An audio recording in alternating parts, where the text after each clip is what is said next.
గుణపం పట్టుకొని అటాక్ చేస్తే ఎవరికైనా భయం ఉంటదండి. మీరు చూడడానికి ఏదో అనిపిస్తది గానీ, సిట్యుయేషన్ ఫేస్ చేసిన వాళ్ళకి ఆ బాధ తెలుస్తదండి. ఓకే. తండ్రి దగ్గరికి వచ్చినప్పుడు గుణపాలు, మంది, మార్బలంతా రారు కదా! ఇద్దరే పిల్లలు, ఆడపిల్లలు రావాలి. వచ్చి మీ నాన్నతో కలవాలి. అది ఎప్పుడో కలవాలి. అసలు 2 సంవత్సరాల క్రితమే కలవాలి. 2 సంవత్సరాలు అసలు నాన్న తిన్నాడో లేదో పాపం చాలా రోజులు అతను కొంచెం హెల్త్ బాలేదు. హెల్త్ సరిగ్గా లేక చాలా ఇబ్బందులు పడ్డారు చాలా రోజులు అతను. చాలా రోజులు కొద్ది రోజులు తిరగలేకపోయారు. గడప గడపకి తిరిగినప్పుడు పాపం హీట్ స్ట్రోక్ ఒకసారి వడదెబ్బ తగిలింది. వడదెబ్బ తగిలి పడిపోయినప్పుడు చాలా హెల్త్ ఇబ్బందయింది. ఇబ్బందయినప్పుడు అసలు ఎవ్వరు రాలేదే. పాపం ఎవరు లేని అనాథలా ఉన్నారు. మీరు ఎవరు సేవలు చేశారు అప్పుడేమన్నా? నేను చేశానండి. ఖచ్చితంగా చేశాను. ఓకే. ఒకసారి శ్రీనివాస్ గారితో కూడా మనం మాట్లాడదాం. దువ్వాడ శ్రీనివాస్తో కూడా నేను ఫోన్ చేస్తున్నాను. బహుశా ఆయన తీస్తే గనక నేను మాట్లాడతాను. మీరు లైన్లోనే ఉండండి. కలపండి. అడగండి. మీకు చేసిందా లేదా సేవలని అడగండి.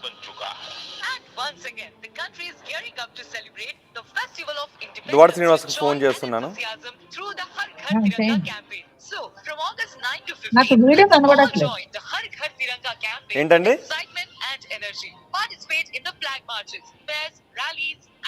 దువ్వాడ శ్రీనివాస్ ఫోన్ రింగ్ అవుతుంది. హలో ఇచ్చింది ఏదో పెట్టుకున్నారు. సో దువ్వాడ శ్రీనివాస్ ఫోన్ తీయట్లేదు. ఓకే, నేను మళ్ళీ మాట్లాడే ప్రయత్నం చేస్తాను దువ్వాడ శ్రీనివాస్తో. ఓకే, ఇప్పుడు దువ్వాడ శ్రీనివాస్కి మీరు ఏదైనా సలహా ఇవ్వాలి అనుకుంటే ఇలాంటి పరిస్థితుల్లో ఏం సలహా ఇస్తారు?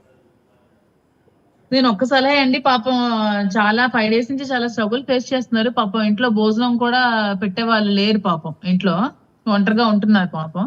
చాలా మెంటల్ గా నిన్న ఏడిస్తే నాకు చాలా బాధ అనిపించింది. పాపం అతను ఏదో ఒక ఇంటర్వ్యూలో చాలా భావోద్వేగానికి గురి ఏడ్చారు. చాలా బాధ అనిపించింది. వాళ్ళు కూడా అంత మొండిగా అతని మీద అలా చేయడం చాలా తప్పు. వాళ్ళు కూడా వాళ్ళ ఇంటికి వెళ్లి సామరస్యంగా పరిష్కరించుకోవాలి. పెద్దల్ని పంపించి ఇలాగ రోడ్డుకి ఇచ్చి నువ్వేదో ఏదో సపోర్ట్ తో ఇలాగా పబ్లిక్ చేసి అతన్ని ఇలాగా ఇబ్బంది పెట్టడం అయితే మంచిది కాదు. నేను అతనికి చాలా స్ట్రాంగ్ గా ఉండమని చెప్పాను. స్ట్రాంగ్ గా ఉండండి, ఏం పర్వాలేదు, పరిస్థితులు సర్దుమణుగుతాయి, వాళ్ళకి ఏమైనా చేయాలంటే చేసి పెట్టండి, మీ మనసుకి ఏది నచ్చితే చేయండి అని చెప్పాను. ఇప్పుడు ఆ ఇల్లు కూడా ఇచ్చేయమని అడుగుతున్నారు కదా, అది కూడా ఇచ్చేస్తే మరి శ్రీనివాస్ రోడ్డు మీద ఉండాల్సి వస్తుందేమో. అందుకనే మరి అతను ఇవ్వనంటున్నారండి. లేకపోతే ఇంతవరకు రాదు. అతను అది కూడా ఇచ్చేస్తే నిలువు నీడ లేకుండా ఎక్కడ ఉంటాడు ఒక నాయకుడు? ప్రజల దగ్గర ఉండాల్సిన నాయకుడికి నిలువు లేకపోతే ప్రజలు ఎక్కడికి వస్తారు? ప్రజలు ఎవరితో సమస్యలు చెప్పుకుంటారు? ఇప్పుడు అధికార పార్టీ చాలా ఇబ్బందులు పడుతుంది ఈ పార్టీని. మరి ఎవరికైనా ఇబ్బందులు ఉన్నప్పుడు వాళ్ళందరూ ఎలా ఇతన్ని కాంటాక్ట్ అవుతారో? ఇతనికంటూ ఒక నీడ లేకపోతే ఉండాలి కదా. అందుకనే అతను ఇంత గట్టిగా ఫైట్ చేయడానికి కారణం. ఇది కూడా నాకు లేకపోతే 20 కోట్ల ఆస్తి రాసిచ్చారు, 8 కోట్ల ఇల్లు రాసిచ్చారు, 30 కోట్లు దగ్గర. ఇంకా పాప చదివిస్తానంటున్నారు, ఇంకా చిన్న పాపకి పెళ్లి కూడా నేనే చేస్తానంటున్నారు. ఇన్ని చేసిన తను ఇల్లు ఒక్కటే ఇవ్వనంటున్నారంటే అందరూ అర్థం చేసుకోండి. పాపం అది కూడా లేకపోతే నేను నిలువు నీడ లేకుండా అయిపోతాను కదా, ఇంకెక్కడ ఉంటాను, నా ప్రజలకు దగ్గరలో నేను ఎలా ఉండగలను అని ఇల్లు కట్టుకోవడానికి. ఇప్పటికిప్పుడు అంటే ఇప్పుడు నేను ఇస్తానండి, ఇవ్వనని అనట్లేదు, నేను ఇస్తాను. కానీ మరి ఇప్పుడు ఈ కొద్ది రోజులు అక్కడ ఎక్కడ ఉంటారు? ఇంకో ఇల్లు కట్టుకోవాలంటే ఇంకో 2 years పడుతుంది కదా. ఈ 2 years మళ్ళీ ఎక్కడ ఉంటారండి? అద్దెంట్లో ఉంటే బాగోదు కదా. నాయకుడు అద్దెంట్లో ఉంటే బాగోదు కదా. ఊర్లో ఇంత పరపతి ఉన్న మనిషి అద్దెంట్లో ఉంటే బాగోదు కదా. సో ఒకవేళ ఆస్తులన్నీ ఇచ్చేస్తే ఆదుకోవడానికి మీరు సిద్ధంగా ఉన్నారు? యా, ఆఫ్ కోర్స్, ఆల్వేస్ అండి. నా ఫ్రెండ్స్ కి నేను నాకు ఎవరైనా లేడీస్ ఫ్రెండ్స్ ఉన్నా కూడా వాళ్ళ కష్టాల్లో ఉన్నప్పుడు కూడా వాళ్ళకి ఏ సహాయం కూడా చేస్తూ ఉంటాను. ఫ్రెండ్స్ కంటే నేను ఎప్పుడు సాయం చేయడానికి నేను ఎప్పుడు ముందు ఉంటాను. అది నా దగ్గర పనిచేసిన వాళ్ళందరికీ తెలుసు. నేను అందరికీ నా దగ్గర పనిచేసిన ప్రెసెంట్ ఉన్న 2 డ్రైవర్లకి నేను ఇల్లు కట్టించాను. వాళ్ళిద్దరికి అడగండి, కావాలంటే పిలిపించి మీరు. 2 డ్రైవర్స్ కి ఇల్లు కట్టించాను. పని మనిషికి పెళ్లి చేసినా నేనే దగ్గరుండి, నా దగ్గర ఎవరు పని చేసినా వాళ్ళందరి కోసం నేనే చూసుకుంటాను.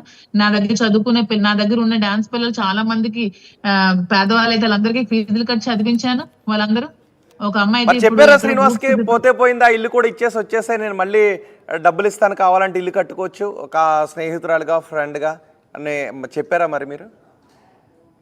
అలా నేను చెప్పనండి. ఎందుకంటే ఈ 2 years ఇప్పుడు ఇతను ప్రజల దగ్గరగా ఉండాలి, ఇల్లు కూడా ఇచ్చేస్తే ఎలాగ అవుతుంది చెప్పండి? అవ్వదు కదా.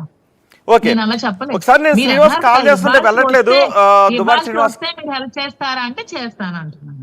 ఓకే, నేను కాల్ చేస్తుంటే లిఫ్ట్ చేయట్లేదు, ఒకసారి మీరు కాల్ చేస్తారా? ఆయన ఇప్పుడు ఎలా ఉన్నారో మాట్లాడతారా యోగక్షేమం గురించి ఒక్కసారి? ఎందుకంటే ఆయన ఇబ్బందులు ఉన్నారని అంటున్నారు కదా. నాకు ఫోన్ అంటే లిఫ్ట్ చేయట్లేదు అంటే మేబీ ఏదైనా డిబేట్ దేంట్లో ఉన్నారో ఏమోనండి. ఒకసారి మీరు కాల్ చేయండి. ఒకసారి వాళ్ళ సార్ పిఏకి ఎవరైనా ఉంటే ఫోన్ చేయండి. నెంబర్ చెప్తాను, వాళ్ళ పిఏకి ఫోన్ చేయండి. ఓకే, ఒక్కసారి హలో, ఒకసారి చేయండి. 905222. ఆన్లైన్ వద్దులేండి, మళ్ళీ నేను తీసుకుంటాను, మా వాళ్ళ దగ్గర నుంచి తీసుకుంటాను. ఒకసారి పీసీఆర్ మాధురి గారి దగ్గర నుంచి ఆ నెంబర్ తీసుకోండి. అండ్ ఓకే, కలిపినప్పుడు మీరు మీరు ఎప్పుడు మాట్లాడారు? ఈ రోజు ఉదయం నుంచి మాట్లాడారా మీరు శ్రీనివాస్తో? ఈ రోజు నేను డిశ్చార్జ్ అయినప్పుడు దగ్గర డాక్టర్స్ తో మాట్లాడారండి. మాట్లాడి దగ్గర నుండి డిశ్చార్జ్ అవి పెట్టారు. నా యోగక్షేమాలు అవి తెలుసుకున్నారు, నేను ఎలా ఉన్నాను, తగ్గిందా లేదా అవన్నీ తెలుసుకున్నారు. తెలుసుకొని డిశ్చార్జ్ చేసి నేను ఇంటికి వచ్చినంత వరకు నాతో మాట్లాడారు తను. ఓకే, ఇప్పుడు చెప్పండి, నెంబర్ చెప్పండి. ఇప్పుడు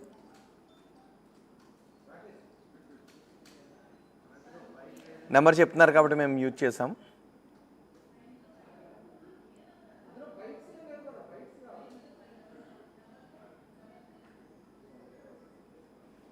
ఓకే అండి, మీరు చెప్పిన నెంబర్కి మా వాళ్ళు ట్రై చేస్తున్నారు. చేయమనండి, తీసుకోమనండి, సార్ ఎక్కడున్నారు చెప్తాడు. ఏం మాట్లాడారు ఈ ఉదయం ఫోన్ చేసి? అదే హెల్త్ ఎలా ఉంది, తగ్గిందా అని చెప్పారు. డాక్టర్స్ తో కూడా మాట్లాడారు. డాక్టర్స్ అందరూ కూడా ఓకే అని చెప్పారు. అంటే ఇంటర్నల్ బ్లీడింగ్ ఏదైనా అవుతుందేమో అని టెన్షన్ పడ్డారు. అవేమీ లేవు, నార్మల్ అని చెప్పారు. చెప్పిన తర్వాత ఓకే అని చెప్పి డిశ్చార్జ్ తీసుకో అని చెప్పారు. ఇక్కడ నాకు ఫ్లాట్ ఉంది కదా, ఫ్లాట్ కి వచ్చేస్తానంటే వెళ్ళిపోమని చెప్పారు. మరి ఎందుకు ఇంత పిచ్చి పని చేశారు? ఎందుకు అలా చనిపోవాలని నిర్ణయం తీసుకున్నారని తిట్టారండి. ఎన్ని కలలు కన్నా, ఇంత ఫైట్ చేస్తావు రాజకీయంగా, ఇంకా ఎంత లైఫ్ చూడాలనుకున్నావు, నాకు దగ్గరుండి గెలిపిస్తానన్నా, మళ్ళీ రాజకీయాలను సపోర్ట్ చేస్తానన్నా, ఇలా చనిపోతే ఎలాగా అని కొంచెం భావోద్వేగానికి గురయ్యారు. కొంచెం దువ్వాడ శ్రీనివాస్ గారు పిఏ లైన్ లో ఉన్నారు. హలో అండి, ఆర్టీవీ నుంచి మాట్లాడుతున్నాం అండి. శ్రీనివాస్ గారు ఉన్నారా? నేను ప్రస్తుతానికి లీవ్ పెట్టాను సార్, మా ఇద్దరు ఉన్నాను, నేను వెళ్ళలేదు. మీ వాయిస్ నాకు అర్థం కాలేదు. నేను ఈరోజు లీవ్ పెట్టాను సార్, సార్ దగ్గరికి ప్రస్తుతానికి లేదు సార్. ఓకే ఓకే, సరే, నేను మళ్ళీ వేరే నెంబర్కి ట్రై చేస్తాను. ఓకే అండి, మాధురి గారు చేశారండి, ఏమన్నారండి? ఆయన లేరంట, పిఏ వేరే చోట ఉన్నారంట, లీవ్లో ఉన్నారంట. ఓకే ఓకే, ఏం మాట్లాడారు మీరు? ఈ కార్ యాక్సిడెంట్ గురించి ఏమన్నారు? ఆయన కంగారు పడ్డారా శ్రీనివాస్? ఏడ్చారంట కూడా అండి. ఏడ్చారా? ఏడ్చారంట. అంటే మీతో మాట్లాడుతూ కూడా ఏడ్చారా? ఏడ్చారు. మరి చూడటానికి రాలేదా? చూడటానికి వస్తానని అనలేదా? అంటే చూడ్డానికి యాక్చువల్ గా రావాలి, కానీ వస్తే అక్కడ సిచ్యువేషన్స్ మీకు అందరికి తెలుసు.